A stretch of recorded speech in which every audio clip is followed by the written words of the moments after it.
Estamos dando início a mais um Prosa dos Padres. Você seja muito bem-vindo para estar conosco. E hoje nós temos um convidado muito especial que trabalha em nosso santuário, vigário paroquial do nosso santuário, Padre Giovanni. E nós queremos acolhê-lo neste dia, que ele vem conosco partilhar a sua vida, missão e vocação.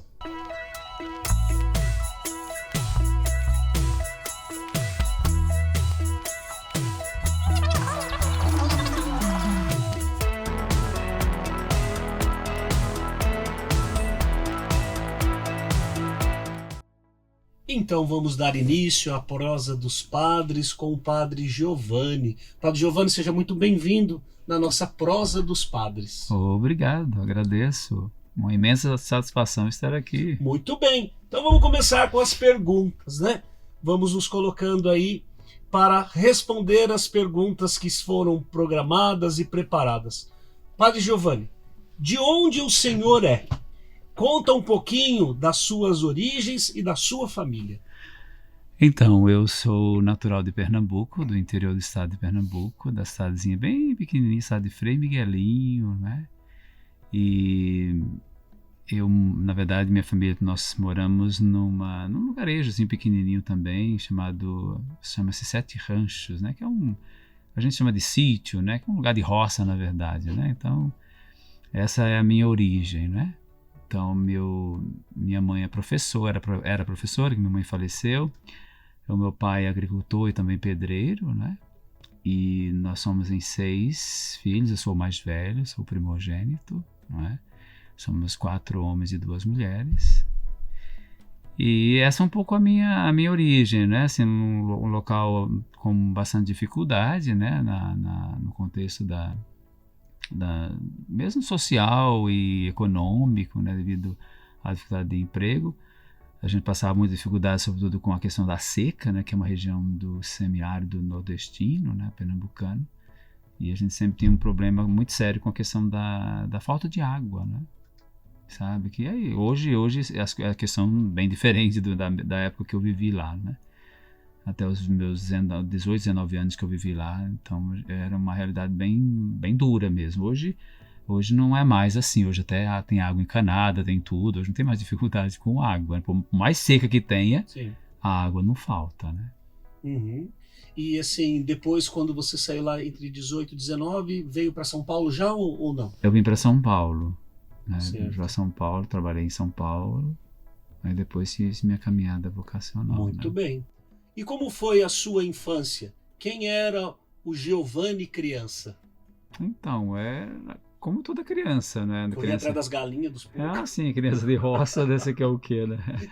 Ia nos sítios, comia frutas, quando tinha água a gente tinha os açudes, enfim, era a nossa infância, né? Das brincadeiras de criança, a questão da escola, né? A gente tinha o nosso bando, né? Vamos assim dizer, né? Então, cresci ali nesse contexto, né?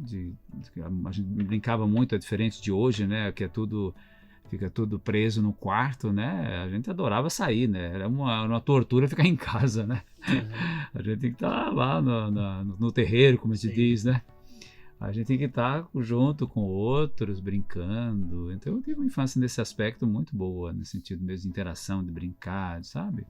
E também a questão do estudo, né? Que eu sempre, também por conta da mãe professora, né? Sempre tive um apreço muito grande pelo estudo, né? Pela escola. Muito bom. O senhor já participava da igreja desde pequeno ou isso veio mais tarde na sua vida? Então, meus pais não eram muito de igreja e a gente, como era comunidadezinha de roça, tinha a capela Nossa Senhora do Carmo, né? Nossa capelinha lá, que eu amo muito aquela capela. Já passou várias reformas, não é a mesma capela com que eu, né, pude ali viver, mas a gente tinha missa uma vez por mês, porque era um padre para dar conta de muitas comunidades, que eu até nem lembro quantas, mas eram muitas comunidades. Para dar conta, ele celebrava uma vez por mês. E em geral eu ia para essas missas, mesmo quando criança, né? Minha mãe costumava ir, né? Mas não tinha muita frequência, na verdade, na igreja, né? Então eu costumava ir, e a frequência maior, ao menos minha, que eu me lembro bem, era no mês de maio, que era um mês muito festivo, né? o mês inteiro, né? Que era o terço, tinha o terço à noite. Nossa, era festivo demais, né? Inclusive, às vezes eu até costumava ajudar, né, ali na reza do terço, puxava um dos mistérios, enfim, né? Foi tendo todo um meu envolvimento ali junto, né? E eu não tive muito assim, né? Porque a comunidade tinha o seu ritmo naquilo que era possível, lógico, né? Sobretudo na parte mais devocional. E uma vez por mês a celebração eucarística, da missa, né? Então era quando eu tinha contato assim com a comunidade, né? Não sei quando tinha a novena da padroeira e os festejos, aí as coisas eram um pouco diferentes, né? Mas eu tive não tive muito assim contato assim inicial. Depois, mais tarde eu fiz a primeira Eucaristia. Me lembro que a preparação acho que foi de um mês, se não for de memória. Um amigo chegou e falou, um grande amigo meu, inclusive já faleceu, né? Amigo de infância. Ele chegou e falou para mim que a catequista estava preparando para fazer a primeira comunhão, se eu não queria. Aí eu fui, a catequista me aceitou. Um mês de preparação eu fiz a primeira Eucaristia. Fiz a primeira Eucaristia e sumi. Né, como já é, infelizmente, né, não que eu concorde com isso, mas como já é quase que natural, infelizmente, né? Aí fiz a primeira Eucaristia e depois sumi da igreja, né? Eu tinha ali meus 10 anos, mais ou menos, quando eu fiz a primeira Eucaristia. Tem os registros disso, tem foto até, né? Tudo, é bem interessante, né?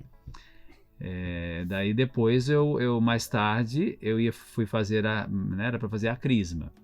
Aí chegou a notícia que eu, né, se eu queria fazer, mas aí eu não podia fazer, segundo alguém que estava à frente da comunidade, né, que eu não podia fazer porque eu não estava participando da comunidade. E eu tinha que falar com o padre, com o pároco, né? Uhum. Aí eu fui lá falar, era o padre Severino Correia, à época, eu fui lá falar com ele, daí ele deixou que eu fizesse a catequese de crisma. Aí eu fui fazer a catequese de crisma e me crismei com 14 anos, mais ou menos. Foi ali um ano de preparação de crisma. Acho que foi um ano, basicamente. Aí foi quando eu comecei realmente a participar da comunidade, né? Eu mesmo fui atrás do meu padrinho, né, o padrinho de Janildo. Eu mesmo fui atrás dele para convidá-lo, né? Eu mesmo que escolhi, né? Porque às vezes tinha aquela coisa que os pais queriam influenciar, queriam escolher, não. Eles me deixaram livre, eu mesmo que escolhi, né? Inclusive, ele nem crismado era, ele fez a preparação junto comigo. E no dia da crisma, ele foi crismado primeiro e depois para ser meu padrinho, né? Sim. E a crisma foi numa comunidade próxima lá, que hoje, inclusive, é paróquia, né? Na Lagoa de João Carlos. Na época era uma comunidade da paróquia, hoje ela já é paróquia. Você vê como as coisas mudam, né? Como cresceu, né? Então, aí foi quando eu comecei realmente a participar da comunidade, né?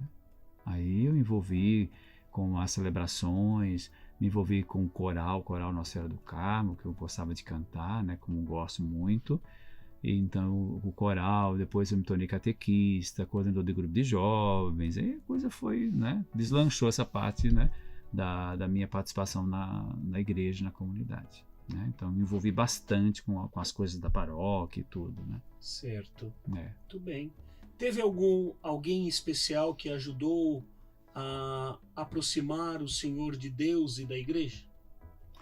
Olha, além daquele que é o testemunho da própria comunidade, né, e de algum modo minha família também, né, embora não tivesse tanta frequência, mas era uma família que tinha, né, a experiência de Deus, a experiência de fé, né, de oração, de rezar, enfim, né, então ensinou a gente a rezar e tal. Mas tem alguns referenciais de pessoas, né, tem alguns que são meus amigos, ou que outros, né, pessoas como o seu Bill, por exemplo, né, que também já há bastante tempo falecido, que era um senhor que cuidava da comunidade, né? Depois tinha também a questão do Padre Zezinho, que daí eu já comecei a conhecer as músicas do Padre Zezinho, né? E cantava as músicas do Padre Zezinho, então isso foi sendo os meus referenciais, né? Ali na comunidade, entre outras lideranças que a comunidade tinha também, que eram os meus referenciais, né? Para a vida de comunidade e para a experiência de fé também. Né? Muito bem. E o chamado vocacional? Quando começou a surgir no seu coração a ideia de ser padre? Então, isso surge exatamente, para mim o sacramento da crisma é um sacramento muito significativo por conta disso também, não é?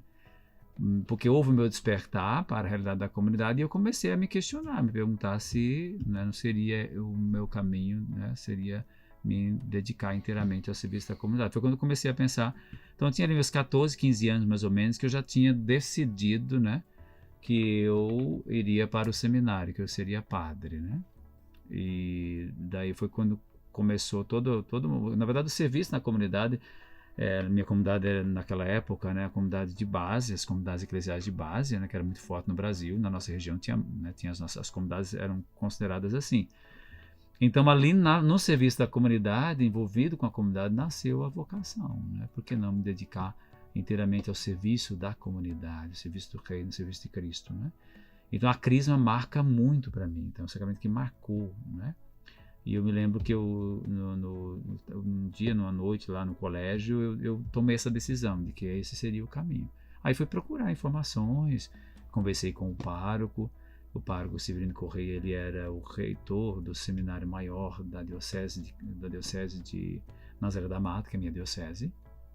Então ele ficava a semana lá no seminário e final de semana, na sexta-feira, ele vinha para poder dar assistência à comunidade. Você vê a dificuldade de padres, né?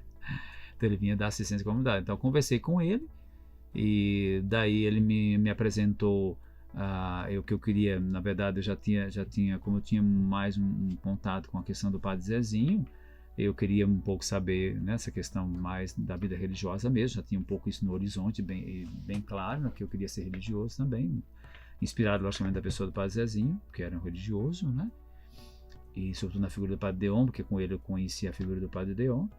Então, mas aí ele perguntou se eu não queria ir para o seminário, né, da diocese, né? E queriam levar para o seminário para filosofia e tal, porque eu já estava terminando os estudos, assim, né? Então ele me convidou, mas eu falei, não, eu quero uma congregação dos Padres Sagrados do Coração de Jesus. Até também incentivado por um dos meus amigos também, que tinha ido ao seminário e depois voltou, foi para o seminário diocesano, né? Então ele me incentivou mais a participação também com os deonianos, né? Porque uma das paróquias nossas, inclusive lá, da diocese próxima de nós, inclusive, tinha sido paróquia deoniana. Claro que eu não cheguei a conhecer, mas esse amigo meu chegou a conhecer os padres deonianos nessa paróquia de Surubim, que é a cidade mais próxima. São 10 quilômetros, né? Inclusive, quando eu vou para casa, eu costumo fazer esse trajeto correndo, né? 10 eu vou até lá na cidade e volto, né? Dá 20 quilômetros, né? Então lá, a paróquia São José era a paróquia deoniana. Sim. Era a paróquia nossa. Então ele conhecia os padres deonianos, né? Que ele era bem mais velho que eu, então ele conhecia. E ele era o coordenador da comunidade também. Então ele me incentivou muito também com relação a isso, a questão da congregação.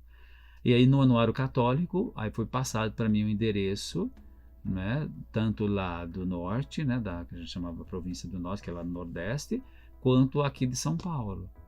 Aqui de São Paulo, a sede, na época o endereço que constava do centro vocacional, alguma coisa desse tipo, era em Jaraguá. E quem era o responsável era o padre Nicolodelli. Nicolodelli? Era o Nicolodelli, exatamente.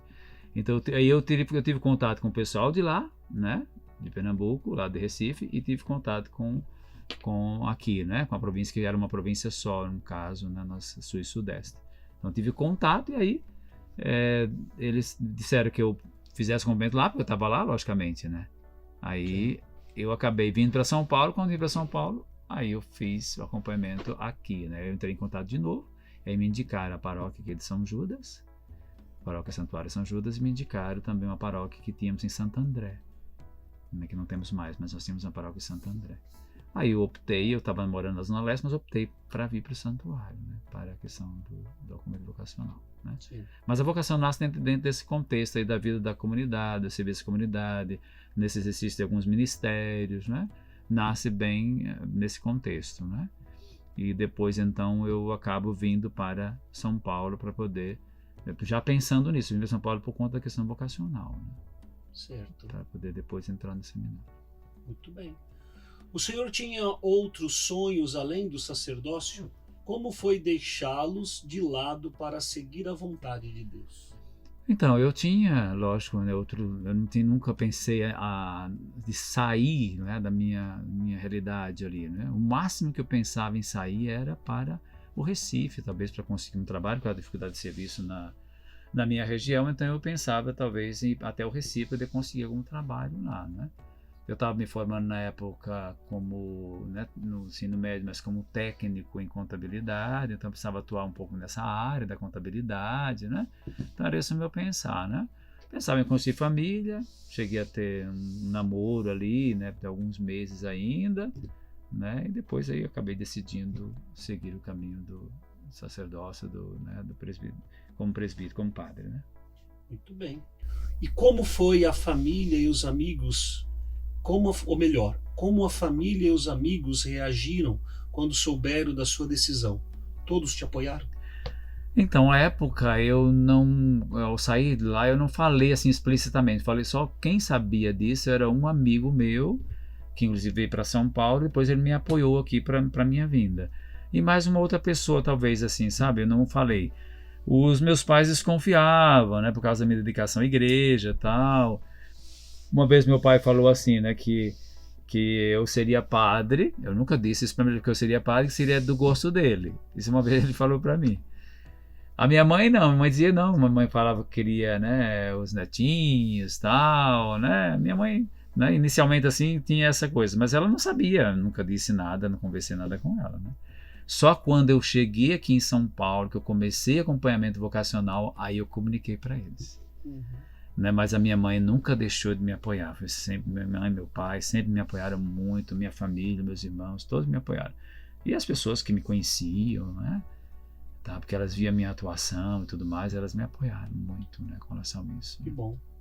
Padre, durante a caminhada vocacional, teve algum momento difícil que marcou o senhor? Então, eu tenho a dificuldade, na verdade, minha era uma questão financeira, né, porque como a gente vive uma realidade muito dura, muito difícil, passando necessidade e tal, né, a paróquia, inclusive, o padre já não era mais esse, era um outro padre que estava, o padre João de Deus, ele passava necessidades, entende?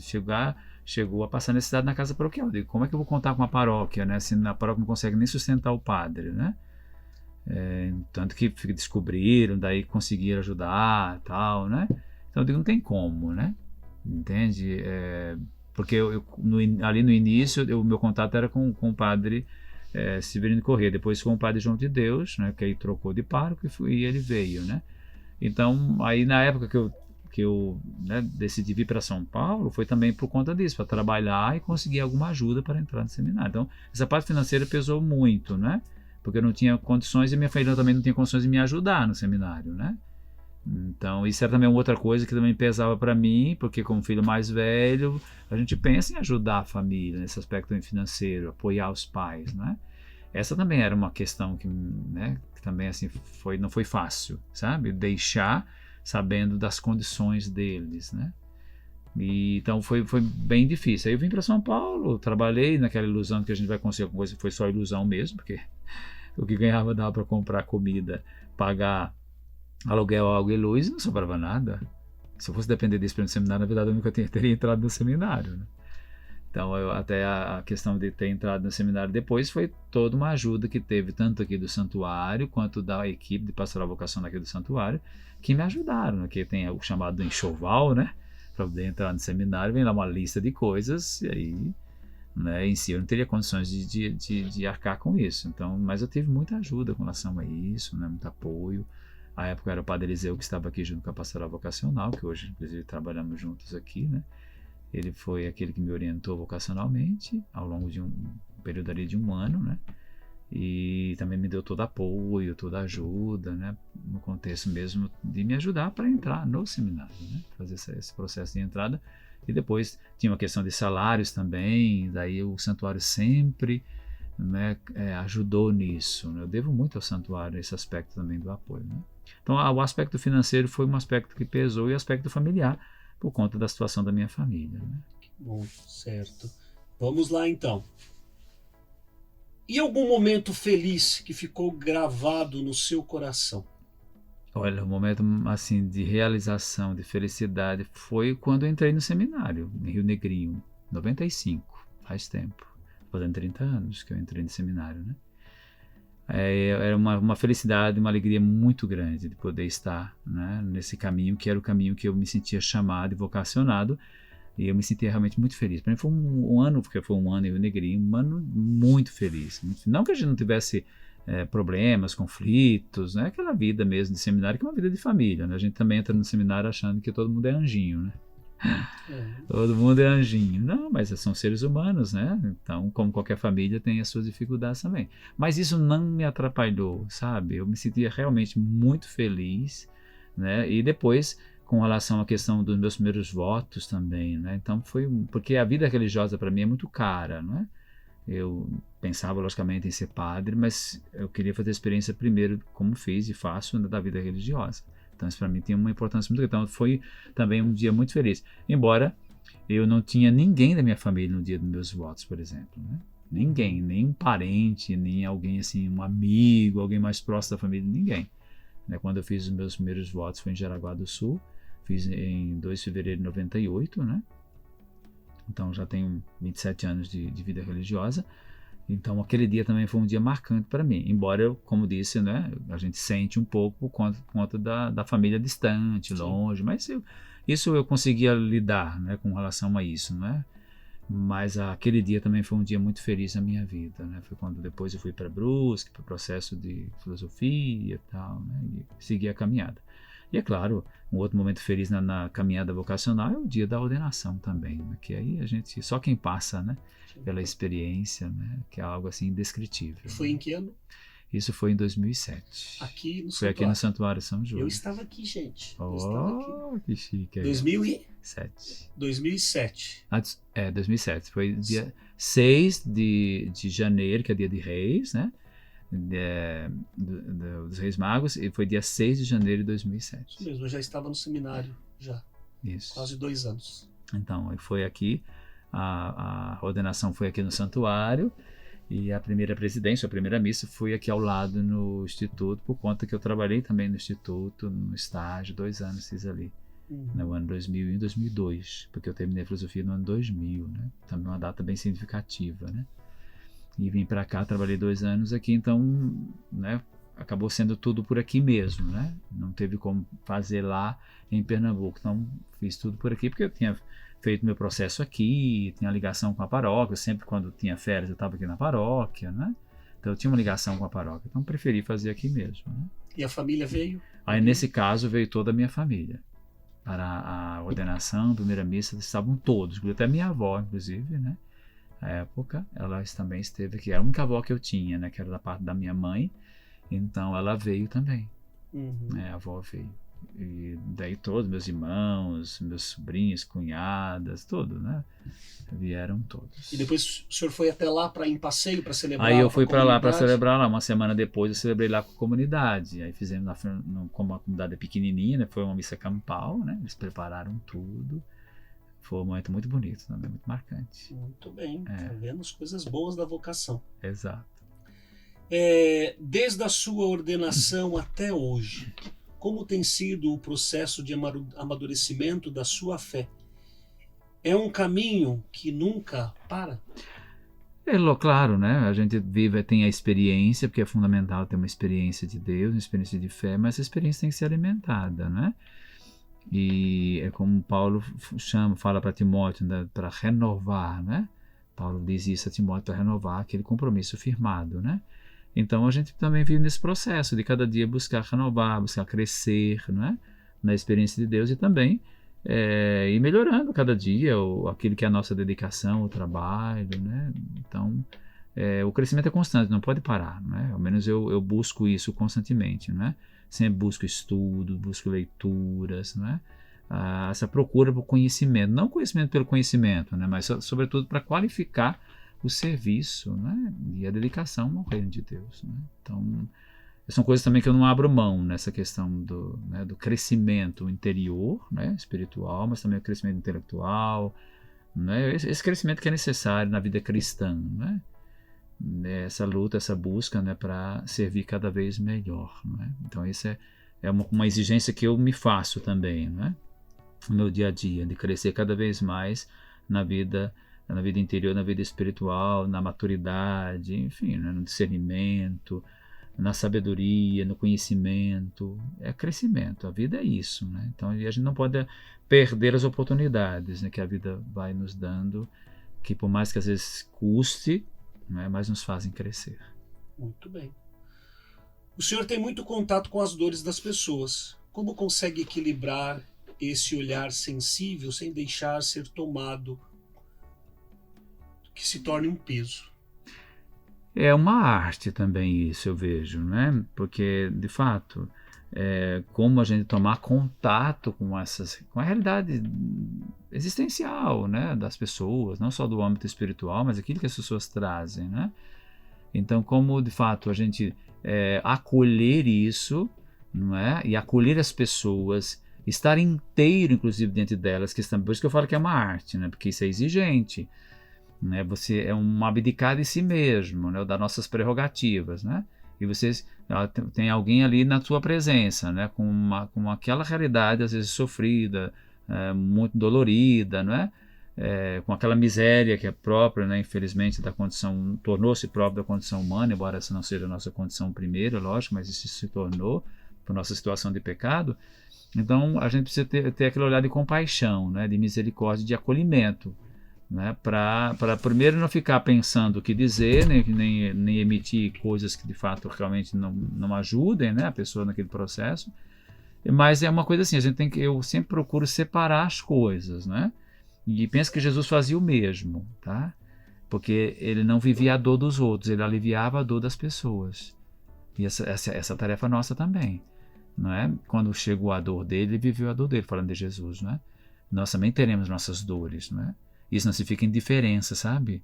Nem simplesmente se colocar de fora. A gente se envolve com aquele momento, mas sabendo que aquilo é daquela pessoa. E eu vou acolher aquilo, logicamente, no que traz, aquele conteúdo, né? Para usar uma linguagem bem da psicologia, aquele conteúdo é preciso ser acolhido, né? E de alguma forma é preciso também, se for o caso, dar uma orientação, não é? Tem uma fala também ali, não é? Para que a pessoa tenha uma direção, não é? Tem um norte também, sabe? Porque para não virar uma coisa, simplesmente vai lá, fala alguma coisa, o padre traça o sinal da cruz e pronto, né? Sabe? Isso dentro do contexto de confissão. E também no contexto até mesmo das direções, das orientações que as pessoas precisam, né? É sempre necessário saber estabelecer essa questão mesmo de que esse conteúdo é da pessoa, não é? Eu não vou viver isso, não é? É difícil às vezes explicar isso, né? Para não haver mal compreensão, mas para dizer, esse conteúdo é da pessoa, então eu acolho, mas é dela. E quando eu saio da confissão, por exemplo, isso fica na confissão, não vai comigo. Eu não vou levar comigo. Ainda que isso possa, né, dependendo do que venha, pode até me esgotar, entende? Pode até me esgotar um pouco, eu posso me sentir cansado, né? Porque, de fato, né? É uma exigência, então isso é como exige da gente, mas a gente tem que pensar nisso, né? De que é Deus que vai atuar ali, ainda que seja por nós, não é? E a obra é do Senhor, não é? Isso também tem muito claro, né? A obra não é minha, eu colaboro com a obra porque Ele é misericórdia, compaixão e a bondade, mas não sou eu que realizo, quem realiza é Ele, né? E por isso que quando eu saio da confissão, eu saio em paz, entende? Ainda que algumas coisas possam realmente, né? E porque marca a gente, toca a gente, logicamente, não é? Como disse, essa sensibilidade a gente tem, mas não trazer isso pra gente, porque senão fica realmente um fardo insuportável, né? A gente não consegue, do ponto de vista psicológico, inclusive, mas do ponto de vista espiritual, é uma das experiências mais belas que eu vejo no ministério nosso, como padre, é o da confissão. Porque o jeito que as pessoas chegam, o jeito que elas saem, é muito diferente. Sim. É muito diferente, né? Elas saem transformadas, entende? Transformadas. Então, isso é uma coisa que me marca muito no contexto da confissão, pelo menos nos belos sacramentos, né? Eu gosto da expressão do Anselmo Mourinho quando ele fala que é a oferta terapêutica da igreja, né? Para a gente falar daquilo que não deu certo, que não tem dado certo em nossa vida, sabe? Um espaço que, infelizmente, hoje às vezes é difícil as pessoas encontrarem. Ali elas são elas mesmas, né? Ela não precisa colocar máscara, não precisa ficar inventando, embora alguns às vezes tentam criar justificativas e tudo, né? Mas ali não, ali ela tá ela mesma, entende? Então não precisa criar subterfúgio, criar desculpas, saídas, não. É isso, entende? Mas o efeito que tem sobre a pessoa, que isso é exatamente o efeito da graça, né? Porque o sacramento é sempre eficaz e eu creio muito nisso, na eficácia sacramental. Então, nessa eficácia, a vida se transforma, né? Há literalmente, porque é um sacramento de cura, existe uma cura ali, né? Claro, a pessoa vai voltar a pecar? Vai, nós somos todos pecadores, é verdade, né? Mas ela sempre terá essa oportunidade de voltar, sabe? E de poder recomeçar. Isso é maravilhoso, né? Isso é magnífico. É uma experiência belíssima que a gente tem quando de fato também toma contato com as dores humanas, né? Tá? E poder colaborar, poder ajudar e sobretudo ser instrumento de Deus, né? Para trazer essa cura, essa libertação das pessoas. Isso é algo assim magnífico, né? Eu até nem tenho palavras para definir, para traduzir algo tão belo, né? Porque é belo, mesmo que seja miséria humana, né? Ali presente, mas é belo. Belo porque Deus transforma, né, esse caos, essa miséria, em uma obra sempre magnífica, sempre maravilhosa. Muito bem. Então vamos lá. Padre, falando do presente, qual é o seu trabalho hoje aqui no santuário? E quais os principais desafios e alegrias nessa missão? Então, eu chego, né, estou chegando no santuário, embora já sou, né, eu posso dizer filho desse santuário, vocacionado aqui do santuário, mas já trabalhei no santuário um tempo atrás, né? Fui até Taubaté, fiquei lá como pároco durante 7 anos e me foi pedida o retorno aqui para o santuário com uma missão, eu diria específica. Primeiro eu sou vigário, né? Paroquial, mas com a missão de ser coordenador de pastoral no santuário, né? Coordenar os trabalhos pastorais, porque nós temos a realidade de paróquia, mas também temos a realidade de santuário, né? Trabalhar a dimensão mesmo de pastoral de santuário. Esse é o grande desafio, eu vejo, nesse contexto, né? Trabalhar uma pastoral de santuário, criar realmente uma mentalidade de santuário. Não que a gente não tenha, a questão não é essa, né? Mas a gente poder realmente perceber o potencial que é um santuário nessa grande metrópole que é São Paulo, né? E eu vejo também isso como um grande desafio para nós, né? Fazer com que, de fato, o santuário seja, poderíamos dizer assim, uma espécie de um oásis nessa selva de pedra, né? Sabe? Então, no meio de tudo isso que é São Paulo, com toda a correria que é a vida de São Paulo, toda a agitação, com os problemas que tem em todos os âmbitos, né, que a gente possa imaginar que tem em São Paulo, como uma cidade grande, não é? Então é sempre um desafio olhar para essa realidade e como lidar também com ela, não é? E como trabalhar também com as pessoas que estão muito envolvidas dentro desse contexto, né? Numa cidade que te acelera cada vez mais, né? Ou no mundo que te acelera cada vez mais, né? Então, como lidar com isso? Para mim é um grande desafio, né? O trabalho pastoral, que é um trabalho que humaniza e às vezes numa realidade que desumaniza as pessoas, né? Então, eu vejo a grande colaboração da igreja, além, logicamente, de conduzi-las à dimensão da salvação, né? Sabe, em Cristo, há também um processo de humanização, né? E como trabalhar isso, né? Porque a gente lida com a realidade de cada pessoa, com os conflitos que possam gerar também nesses contatos, né? Mas esse é o meu desafio aqui, esse é o meu trabalho, né? Eu me alegro, logicamente, por estar aqui. Não vou dizer para você, Padre Cleiton, e para os que nos acompanham que seja algo, não é assim, fácil, né? Por isso é um desafio, né? E também por ser um desafio, isso também leva a gente a um crescimento, a repensar algumas coisas, né?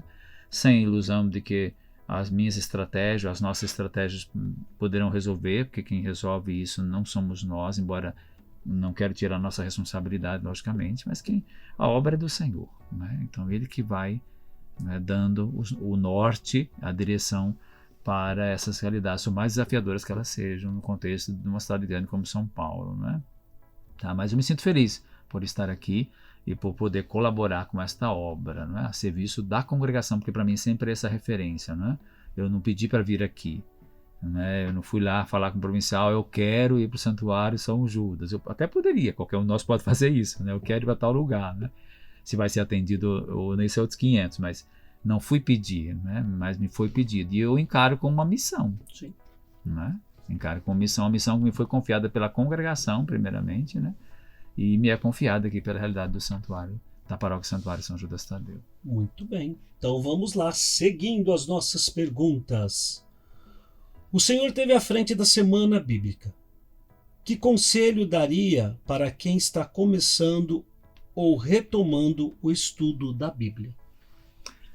Então, dentro do contexto, né, do meu trabalho aqui, né, no santuário, me cabe a questão da Semana Bíblica. Nós temos aí a semana teológica, né, que é parte da escola de teologia que temos aqui no santuário, e me coube então a questão da escola bíblica, né?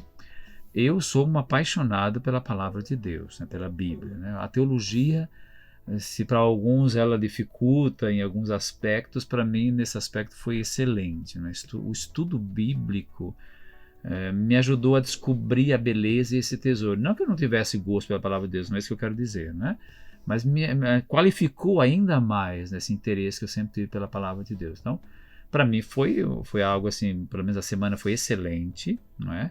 Foi uma semana que a gente estudou o texto da carta de Paulo aos Romanos, que é o texto proposto para a igreja no Brasil este ano, né? Com um tema, inclusive, ligado, o lema, melhor dizendo, ligado ao lema também do próprio ano jubilar, né? No ano do jubileu da encarnação, que a espécie não confunde, ou seja, a esperança não decepciona, que é da carta de Paulo aos Romanos, capítulo 5, versículo 5, né? Então, esse foi o nosso texto de estudo, né? Então, proporcionar essas pessoas, para mim, foi algo, né, dentro desse contexto mesmo do que eu vejo, que a palavra de Deus é imprescindível para a vivência cristã. É uma coisa tão óbvia, mas é preciso dizê-lo, né? Que não tem como ser cristão sem a palavra de Deus, né? Porque é exatamente essa palavra que nos forma como discípulos, né? E que nos dá uma experiência viva com o mistério do Senhor. Então não tem como tirar a palavra, né? Então eu incentivo as pessoas a se interessar. Eu sempre falo disso nas celebrações, né? Sobre a importância das pessoas lerem e meditarem. Hoje tem um tanto de padres, né? Nas redes sociais aí, no YouTube, da vida e outros mais, né? Levando a palavra. Então a gente tem oportunidade de poder saborear, né? Esses dias eu falava para o pessoal, né, que a palavra de Deus é uma delícia, né? Falava numa das celebrações, né? E eu falo, de fato, é uma delícia, mas eu preciso saborear, né? Sim. Experimentar essa palavra, né? Então a minha missão também nesse aspecto é isso, despertar as pessoas para esse interesse pela palavra de Deus, a começar a ler a Bíblia. Comecemos com aquelas indicações da igreja, mas podemos fazer isso, interessante, né? Aproveitar o que a igreja já coloca. Diariamente nós temos, não é? Pelo menos um texto bíblico, o Salmo, né? Pode ser um texto do Antigo Testamento ou do Novo Testamento, dependendo do tempo litúrgico, lógico, né? Em geral, mais o Antigo, durante a semana. E temos aí o Evangelho de cada dia, né? Cada dia vai tendo um trecho ali de um Evangelho. Então é uma oportunidade para você tomar contato diário com a palavra de Deus, que a igreja já coloca na sua liturgia. Mas se você quiser, por exemplo, ler a Bíblia, né, não necessariamente precisa começar do Gênesis, né? Mas você pode começar de algum livro, começa dos Salmos, ou começa das cartas de Paulo, inclusive, né? Pode começar nas cartas de Paulo, aí, a carta aos Romanos, e seguir essas demais cartas católicas, né? Enfim, é o conjunto das cartas, né? Inclusive também tem a carta de São Judas ali no conjunto das cartas chamadas Cartas Católicas Universais, né? E aí você começa por ali, vai depois para os evangelhos, ou se quiser começar pelos evangelhos para as cartas, enfim, né? Tem vários modos aí métodos de você ter um contato com a palavra de Deus. Estudar, conhecer, aprofundar, isso é muito importante, né? Então não dá para sequer insistir com isso, não dá para ser cristão sem a palavra de Deus. Muito bem. O senhor tem bastante conhecimento de liturgia. Existe algum detalhe importante que muitas vezes passa despercebido que o senhor gostaria de destacar? Então, eu sou um estudioso nessa área, né, de fato, né, tenho formação inclusive litúrgica, mas eu tenho uma coisa que é fundamental, que chama-se iniciação à vida litúrgica, né? Essa é uma carência entre nós padres, me permita dizer isso, e uma carência entre os fiéis, os leigos, né? A iniciação litúrgica ela é fundamental, porque nós tivemos uma iniciação cristã, mas ela foi, não quero desmerecer, mas ela foi sacramental. Entende? Não como pudesse ter a dimensão sacramental que faz parte, não é? Mas ela não houve, porque a catequese e a liturgia sempre caminharam juntas, né? Infelizmente, com o passar do tempo, isso foi dissociando, né? E hoje a luta é retomar isso, né? Então a carência maior quando a gente vê as nossas assembleias, é perceber que as pessoas não têm realmente um conhecimento do que elas estão celebrando. Não conhecimento intelectual, tá? Porque não adianta só ter o conhecimento intelectual, é importante, não estou desmerecendo, lógico, mas é uma experiência mesmo, a vivência no contexto da liturgia, entende? Que elas se deixem conduzir pelo mistério. Aí está todo o aspecto que a gente chama da mistagogia própria, né? Que é um método próprio, inclusive, para a iniciação à vida litúrgica, não é? Que era um método dos padres da igreja no início. A palavra mistagogia vem de mistério, não é? Então o mistagogo é aquele que conduz ao mistério, a mistagogia é se deixar conduzir pelo mistério, porque já dizia o Alberto Becóis, um grande liturgista falecido, né, que não somos nós conduzindo a liturgia, é ela que nos conduz. Mas isso não fica claro em nossas assembleias, né? Entende? Então nós precisamos, o grande desafio eu vejo no contexto da liturgia é isso, né? Iniciar as pessoas. E o Papa Bento XVI dizia, né? Celebração eucarística é para a gente iniciada. Ele falava isso categoricamente. A missa, né? Para a gente iniciada. Não é para, desculpa dizer, não me entenda mal, não é para aventureiro. Né? Participar de uma celebração eucarística não é para aventureiro. É para realmente gente que sabe onde está e por que está ali, não é? E também porque se sente atraído por esse mistério, como aliás fala belamente o Papa Francisco na carta apostólica Desiderio Desiderável, né? É a experiência do estupor, como ele fala, do maravilhar-se, né? E essa experiência do mistério que gera isso em nós, né? Do sentir-se atraído, do sentir-se amado, sentir-se acolhido, né? Então isso que às vezes falta, inclusive, no contexto das nossas liturgias. Eu percebo muito isso claramente. Não é culpa de ninguém, aqui não precisa, né? É todo um processo, né? Que a igreja está atenta, inclusive, aqui no Brasil, para melhorar cada vez mais a dimensão da iniciação à vida cristã, para que a gente possa ter realmente cristãos que vibrem com o mistério, sabe? Que vibrem com o mistério, que também se deixem encantar ou ter esse estupor diante do mistério, né? Então falta muito isso. E uma dimensão de ritualidade, né? Que nós perdemos isso. Se quando do rito tridentino era tudo muito, né, o ritualismo, aquela coisa, né? Se o padre abrisse um pouco os braços, já cometia não sei quantos pecados, cometendo não sei quantos pecados já na missa, né? Então tinha até a medida de abrir o braço. É uma coisa assim, engessada, né? Uma coisa assim, entende? Então nós saímos dessa rigidez e daí caímos também num certo laxismo, né? Então precisamos hoje chegar aí no meio termo, no equilíbrio, né? Mas a ritualidade é fundamental, né? A dimensão ritual que envolve o corpo, não envolve só a fala, né? Porque a gente acha que às vezes liturgia é só fala. Quantas vezes, hoje o povo participou, por quê? Porque o povo cantou, a gente diz isso, né? Como se a fala resumisse participação, mas existem várias formas de participação, inclusive envolvendo os 5 sentidos, não envolve só a fala, né? Que seria um dos sentidos, né? Mas envolve tudo, né? Tudo. Toda a pessoa inteira, né? A gente falava muito isso, ouvia muito isso, aliás, na formação litúrgica, a inteireza do ser. Então, a ritualidade te dá essa interesse. Então, não é ritualismo, é ritualidade. Não é? Então, viver a experiência ritual é fundamental. Porque o rito nos introduz no mistério. Né? Sem o rito, nós não temos experiência com o mistério. E se o rito não for bem feito, bem vivido, sabe? E bem expressado, as pessoas não farão a experiência devida com o mistério, sabe? Porque o rito vai facilitar isso. Né? Ele não é o único meio, claro que não. Mas do ponto de vista antropológico, humano, né? Nós precisamos de rito. Eu sempre digo que a vida é ritualizar, né? Desde o seu levantar ao seu deitar, você está sempre envolvido com ritos, né? Falar assim de uma forma mais simples, né? Mas é verdade, né? Desde o seu levantar, você tem um jeito que você levanta, você tem um jeito que você deita. Tudo isso é rito. Então não tem como fugir dos ritos, entende? Né?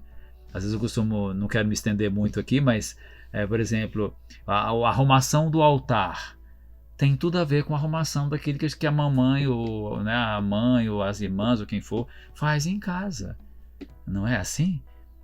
Não se leva tudo de uma vez, não é? Cada coisa vai no seu ritmo, né, na sua sequência. A mãe não pega lá a toalha com os pratos, os talheres, os copos e joga lá em cima, não é? Não. O que vai primeiro? A toalha, não é assim? Coloca a toalha primeiro, depois vem os pratos, depois vem os talheres, aí vem os copos, o guardanapo, aquela coisa toda. Então você percebe? Isso é rito. Então a preparação no contexto litúrgico também é um pouco assim, claro, não é a mesma coisa, mas só para dar um paralelo aí para a gente entender, né? Como a importância da ritualidade. Então às vezes nós fazemos isso em casa, mas às vezes nós esquecemos que isso também pode ser feito dentro do contexto da liturgia.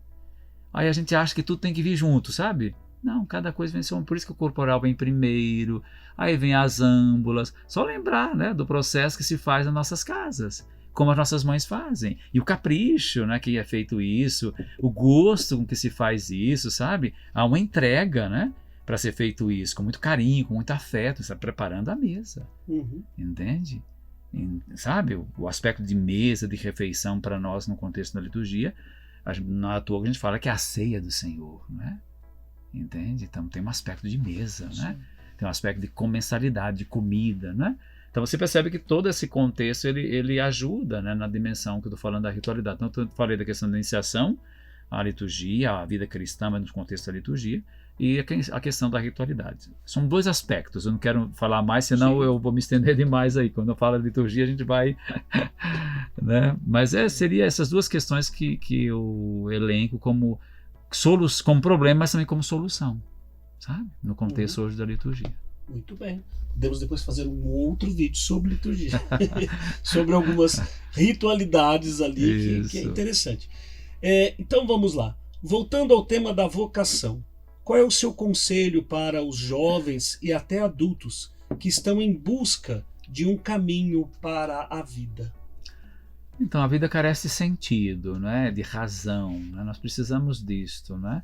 E a vocação vai muito dentro desse lado, né? Quando eu descubro, o Deus me ajuda a descobrir, né, um caminho, uma vocação, a descobrir ali uma missão, né?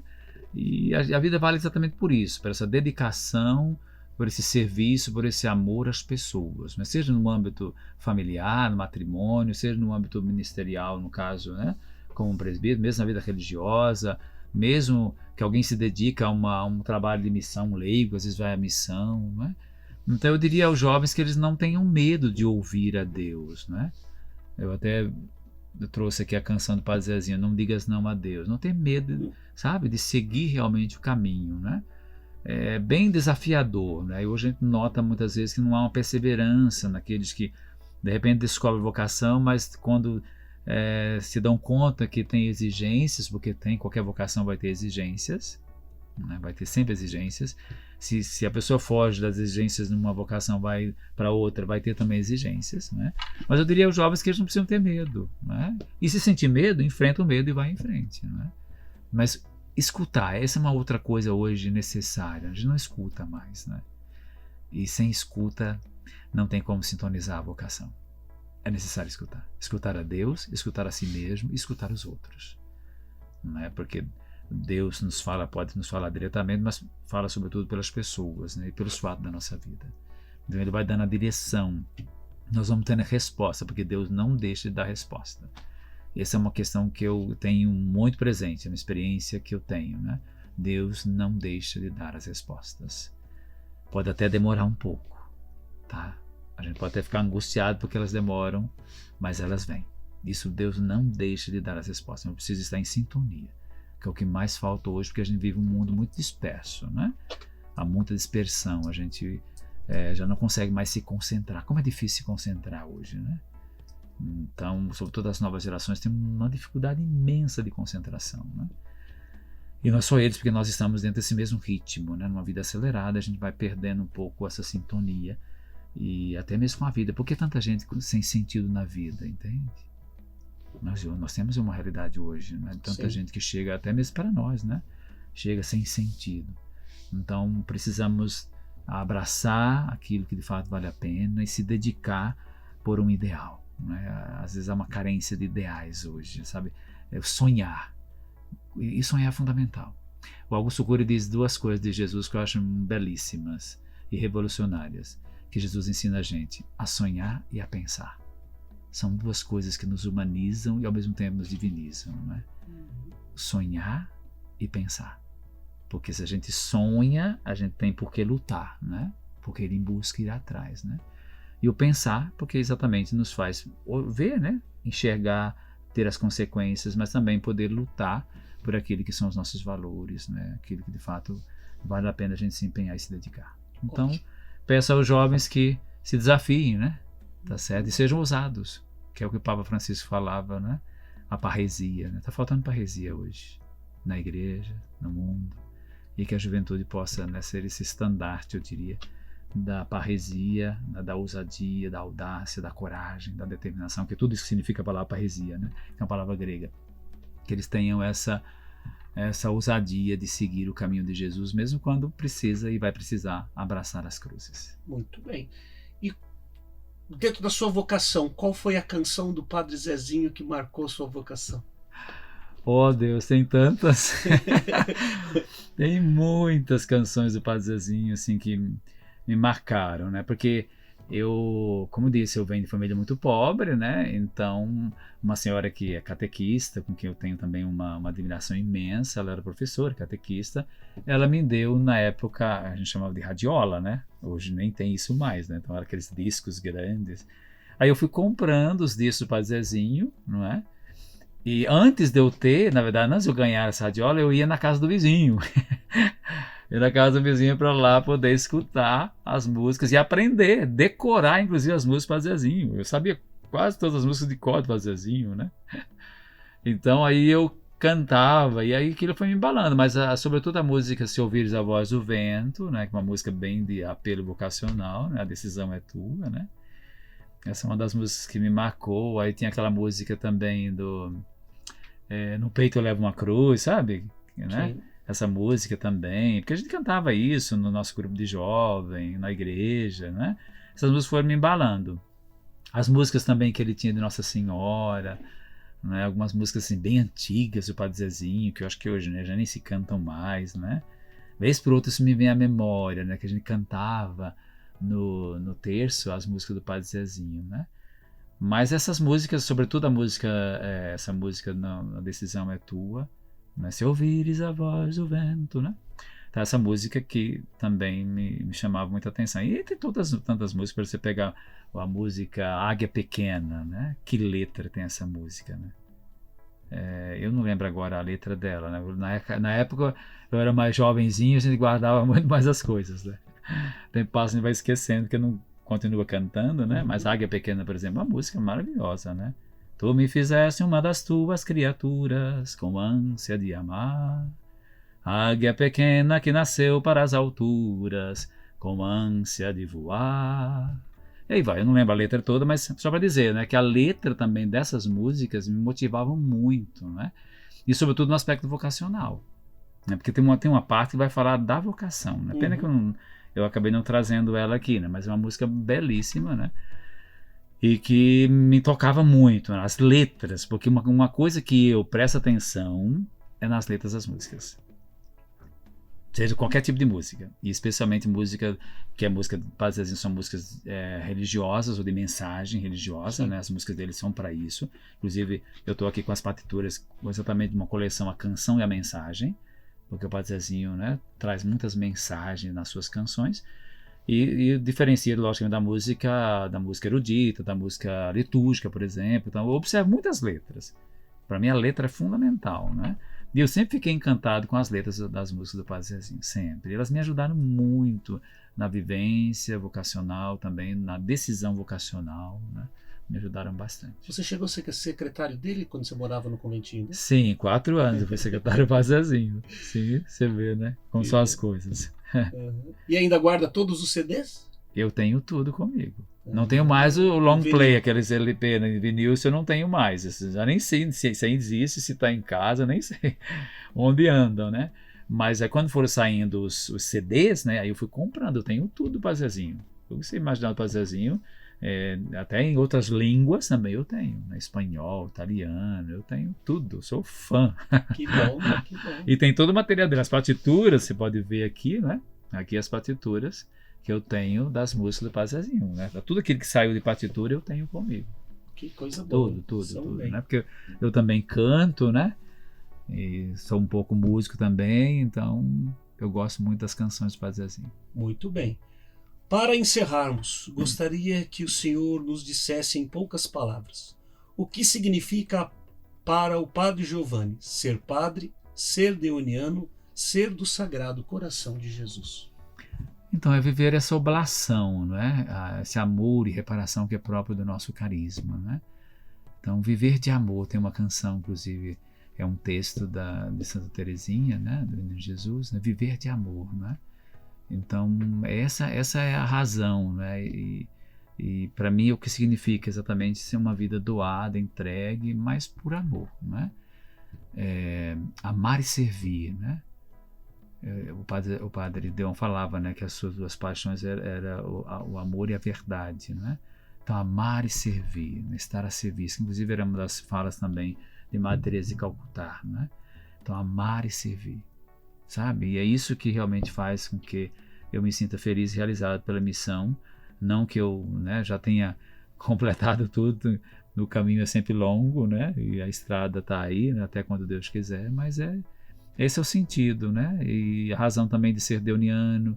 A espiritualidade do coração de Jesus sempre me encanta, especialmente dentro do viés que o fundador traz, que eu acho belíssimo, não é? Sabe, de poder contemplar o coração de Cristo, mas contemplar na cruz, sabe? Aquele lado aberto, não é?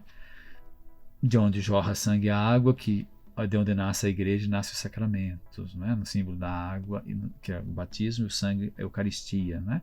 Então, dali nasce a igreja, né? Então, o Padre Deon tem essa visão da espiritualidade do coração de Jesus a partir dessa imagem, né?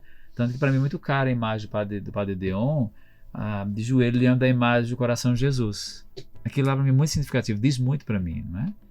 Isso é que eu também entendo pela espiritualidade do coração de Jesus, sabe? Sem desmerecer outras nuances, logicamente, a igreja é muito rica nesse aspecto, né? Mas vê a partir daí, tá?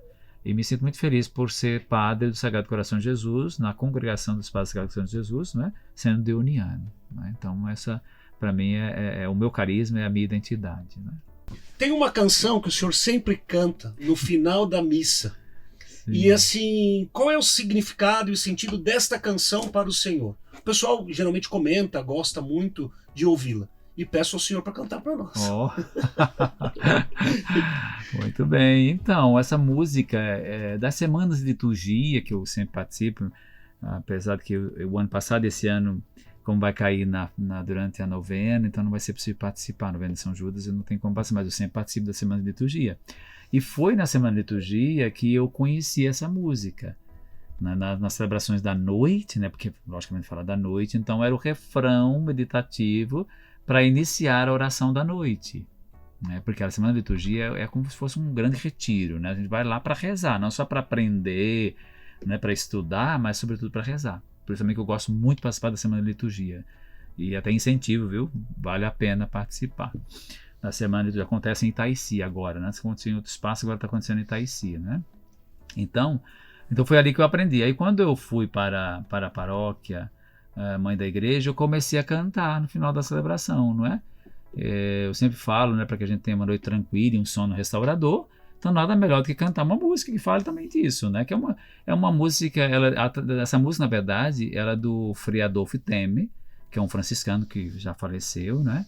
E ele contribuiu muito com a questão da música litúrgica no Brasil. Eu conheço ele pessoalmente, que ele participa da Semana de Liturgia também. E é, inclusive, da tradição alemã. Ele é alemão, né? Então ele trouxe de lá, na verdade, sabe? Essa melodia, com a letra, né? Então ele veio de lá. E aí eu comecei a cantar isso, sabe? As pessoas começaram a cantar lá. Quando eu começo, as pessoas já vão junto, né? Porque, né, é muito mais fixo as pessoas nas celebrações, que aqui é muito rotativo, né? E eu também sou rotativo, né? Das celebrações também, né? Nem todo dia à noite eu celebro, né? Mas quando celebro, eu canto exatamente para estimular. Eu tenho testemunho de pessoas que, a criança, por exemplo, não conseguia dormir, sabe? Começaram a cantar essa música, a criançada já começou a dormir, porque é uma canção mesmo para ninar, sabe? A pessoa. É uma cantiga de ninar, né? Na verdade, né? Então, aí eu comecei a cantar e isso foi se espalhando, né? Foi se espalhando e eu percebia que faz realmente um grande bem às pessoas, né? Então, chegando aqui também eu comecei a cantar, né? A música sempre que no final, a benção final, aí eu procuro cantar essa canção, não é? Certo? Vamos lá? Vamos cantar junto? Cantemos. Quando a noite chega, vem Jesus me guardar. Vem, protege meu sono com teu santo olhar. Vem, protege meu sono com teu santo olhar. Quando a noite chega, vem Jesus me guardar. Vem, protege meu sono com teu santo olhar. Vem, protege meu sono com teu santo olhar. Estamos chegando nos finalmente da prosa dos padres. Foi muito rica para nós a partilha com o Padre Giovanni. E nós queremos, Padre, dê para nós uma mensagem final deste momento que nós partilhamos a sua missão e a sua vocação, e depois dê para nós a bênção. Muito bem, então eu agradeço primeiramente também a oportunidade, né, de poder fazer essa partilha, mas sobretudo de poder incentivar, né, as pessoas a viver a experiência de fé, a experiência de seguimento a Jesus, seja, né, dentro dos diversos contextos, né, da vida do leigo, mas também da vida ministerial, da vida religiosa, né?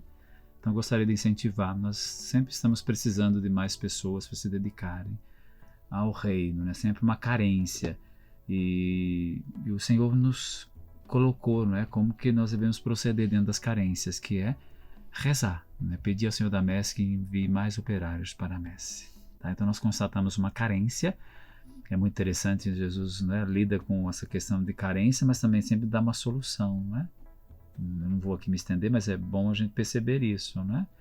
Tá? Se a multidão está faminta, né, se traz ali, né, os pães e os peixes e se dá, dentro de uma questão de carência, se dá uma abundância, né? Todos comem e ficam satisfeitos, né? Então, no contexto também da necessidade de braços para trabalhar na messe, né?